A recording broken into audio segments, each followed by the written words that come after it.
a little bit about our group assignment. My part is about the introduction. Based on the group assignment of the subject leadership and supervision, we were asked to complete a literature review related to the effective team criteria, construction, organization, developer, disabled character we will have selected. This selection is recorded in detail on the status of the success in the field in which they are engaged in the construction sector. Um, this organization that we choose, the first is the Eco Development Group. Second is the Kamuda Berhad, and the third is the PPC Gromet. This organization will explain deeply by Ikwawan and Masyafni. Assalamualaikum and hi. My name is Aina Azwa binti Aminuddin. My matric card number is AP190054. I'll present my part, which is definition. So I will define leaderships and supervision. Leadership is someone action that will lead a group of people or an organization, and the person who will lead them is called as a leader. Meanwhile, supervision is an activity when a supervisor takes their role to control, oversee the productivity and progress by the team members or employees throughout the working process.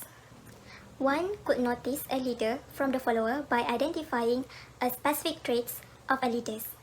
The traits of a leader usually affected by the physical factors such as age, ability factors such as intelligence, academic performance, making decision and judgment, fluency of speech, insight, as well as initiative, and personality. Features such as self-confidence, emotional control, integrity, and popularity. The supervisor need to have a technical skills or have a knowledge about the machines, processes, and methods of productions. Human relation skill as they need to work with a bunch of people that have a different behavior. Administrative or knowledge about how the organization works, and decision making and problem solving, because supervisor need to analyze information and reach a decision. To conclude, a great leadership and supervision management could bring a successful to an organization. That's all from me. My name is Muhammad Ikon Daniel, and I will present my part, which is case study of Eco Development Group Company. Company background. This company engaged in business as an investment holding company. Important activity of the subsidiaries are asset development, funding conserving, and dormant. Established by Abdul Rashid bin Abdul Manaf on 8 March 1974. This company is placed at level 7 Menara Millennium, Jalan Damanlela, Pusat Bandar Damansara Heights 50490, Kuala Lumpur. The leadership and supervision. Continue to invest in polishing the skill, talents, and leadership qualities of Team EcoWorld. They participate in our flagship EcoWorld Leadership Development Program, which is EWLDP. Work in group to solve a business challenge and submit their answer and suggestion.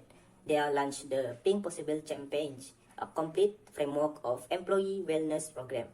They also participate in 12-week series of para-counseling seminar covering subjects such as counseling, coaching, and mentoring. They also create incrementally campaigns which encourage employees to build relationships. The top management roles. First, board of director. The roles of board of director is oversees the progress of the company, reviews and approves sustainability strategies, policies, and initiatives, and endorse the proposed sustainability initiative and materials. Second, economic, green, and social council. The roles of this management is report to the sustainability committee on the progress. Second, develop sustainability related guidance document and collect and monitor data. The third top management is sustainability committee. The roles of this management is develop sustainability policies and oversees the implementation, report sustainability plans and progress, and review and approve sustainability internal guidelines. Assalamualaikum. My name is Marsha Uni binti Noshatul Anwar. My matric number is AP190105. I will present about case study. We have chosen PPC Gromek as our second company. First of all, I will explain about the background of this company. Glomet Company was listed on main board of Bursa Malaysia Securities Berhad on 30 June 2000. PTC Glomet Sdn Berhad is a joint venture company between two companies, namely PTC, which stands for Pembinaan Putra Cergas Sdn Berhad, which is a Class A civil construction engineering company that has entered into a joint venture with Glomet Berhad, a group of real estate developers that is publicly traded and publicly established. The company's vision is to help improve the quality of life by creating a better place to live or work. Through the implementation of the vision, the company aims to be known by its customers, shareholders, and employees as the first-class developer, while its mission as a caring and reliable developer is to provide exceptional service, quality products, and value for money to customers. Next is leadership and supervision in the company. The leader must also have ethical leadership in their career, such as the board of Glomet Companies, which has taken ethical measures under the Malaysian Anti-Corruption Commission Amendment Act 2018 on June 1st, 2020. To direct the establishment of adequate procedure to prevent the intrusion of corrupt acts by persons associated with the group through the newly printed anti-corruption policies. To raise awareness of corporate responsibility, Glomet has engaged an independent professional firm, KPMG Management and Risk Consulting Sdn Berhad, to provide corporate responsibility training and briefing to all group directors and senior management. Next is role of top management. Tan Sri Dato Muhammad Mansur bin Fatihudin, or more simply known as Tan Sri Dato FD Mansur, was appointed to the board of Glomet Berhad on April 1st, 1986. He is a group executive chairman of Glomet Berhad with extensive business experience. Various awards he has received, and among the awards he has received is the Entrepreneur of Selangor 1995 award from the Malay Chamber of Commerce. He is responsible at Glomet for implementing the board policies, overseeing the group's operations, and developing the group's business strategy for review and application by the board. In addition to his executive position, Tan Sri Dato FD Mansur is also responsible for the management of the house, including ensuring that the house meets its fiduciary obligation. Next, we move to our last third company, which is Gamuda Berhad. Gamuda Berhad is an engineering, property and infrastructure company based in Malaysia. On October 6, 1976, the company was incorporated by Kon Yu Yin and Lin Yun Ling. On August 10, 1992, the company was also listed on the main stock exchange of Bursa Malaysia. One of Gamuda Berhad's major projects is the Stormwater Management and Road Tunnel project, which was created in a 50-50 joint venture with MMC Corporation Berhad. The company has successfully fulfilled its vision and mission, which is to provide innovative, world-class infrastructure and housing for customers through core businesses in infrastructure development and construction, operation and maintenance of public infrastructure, concession and large-scale real estate development. In January 2011, MMC Gamuda received a letter of recognition that they have been appointed as project delivery partners for KBMRT Sungai Buloh to Kajang Line. Apart from this, MMC Gamuda Sdn Berhad was appointed as the turnkey contractor for the 9.5 km underground works for the KBMRT's SPK line worth 8.28 billion ringgit Malaysia in March 2012. The total of 7 underground stations will be constructed along the 9.5 km tunnel. That's all from me. Thank you. Gamuda.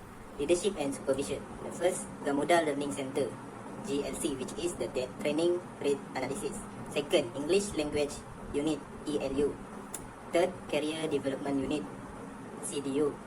And fourth, the CTU Construction Management Program, which is CMP. Top management.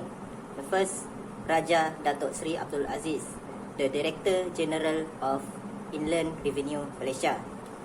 Served on the Malaysian Accounting Research and Education Foundation as a trustee and board member, and Accountant General of Malaysia.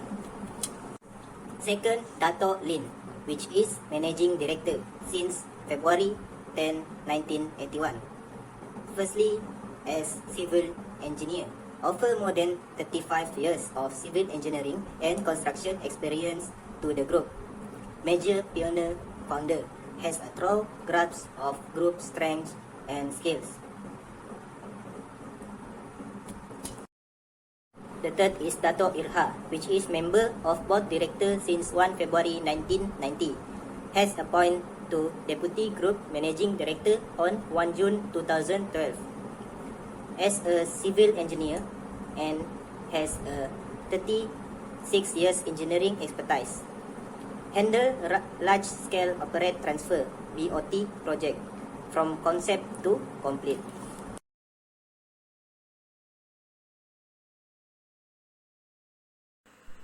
My name is Siti Nofateha. Metric number is AP190223, and I will continue my part. There are many people who can possess these abilities and successfully follow the instruction. The advantages and disadvantages of this topic will most likely vary among supervisors in different industries. The advantages of leadership and supervision style is leads to increased productivity. One of the advantages of leadership is it can help enhance worker productivity if leaders are able to assign responsibilities effectively. Good managers can assess the strengths and limitations of various people and assign tasks accordingly. For example, if a manager decides to perform tasks that are easy and delegates difficult tasks to employees, it could in suboptimal productivity. Then, this could boost employee morale. The advantages of leadership go beyond efficiency. Good leadership may boost employee morale and make employees more loyal to the organization. Loyal employees may be willing to put in extra effort and stay with the company. Good leadership that fosters high morale can have a positive influence on the bottom line. The last advantages is the supervisor is aware of and monitors the employee's performance on a daily basis. The supervisor's primary responsibility is to support their employees in developing a growth strategy.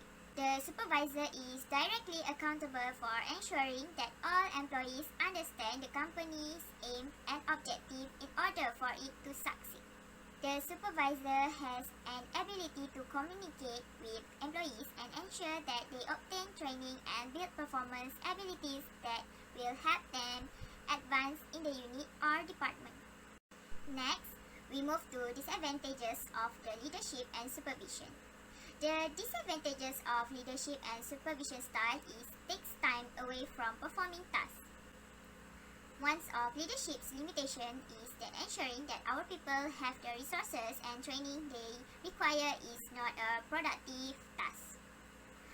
While it is necessary to spend time leading and training employees in order to ensure that they do their job effectively. After that, disadvantages will also foster a clash of personalities. When we consider the advantages and disadvantages of being leader, one of the first things comes to mind is the fact that leaders and subordinates may not always agree. Because our workplace has different personalities that will not always agree. This is one of the pros and cons of being a leader that you could not avoid. Managerial and staff disagreements can lead to squabbles that waste time and diminish production. Managers must have strong interpersonal skills and the ability to modify their leadership approaches to fit the characteristics of various employees. That's all from me. I'm Nurul Syafiqah binti Muhammad Asuri, matric card number AP190099. I would like to present about conclusion. In summation, the role of leadership and supervision can add different capacities yet be the identical when developing an organization. Leadership is nothing if it doesn't build a system-based management structure, and management will haven't any support without the work of leadership because the backbone of ideas. A supervisor is essential to the success of both the organization and their respective team. The knowledge and skills that supervisors should achieve success instead of solely specializing in the result of the worker subordinate subgroups. This is recommendation. Firstly, chief executive and senior managers should reflect on whether they give their field-based managers sufficient space to exercise their leadership potential. Responsible risk-taking also means clarifying respective responsibility at different levels, especially in terms of the responsibility of field-based managers. Second, chief executive and their senior management team should also review their organization appetite for risk and the way this encourages. finding the proper balance in encouraging responsible risk-taking, identifying and learning rapidly from mistakes. Lastly, requirement of field-based managers. Requirement process to get wider feedback from former colleges, team members and line managers on such leadership qualities that is often the case. That's all from me. Thank you.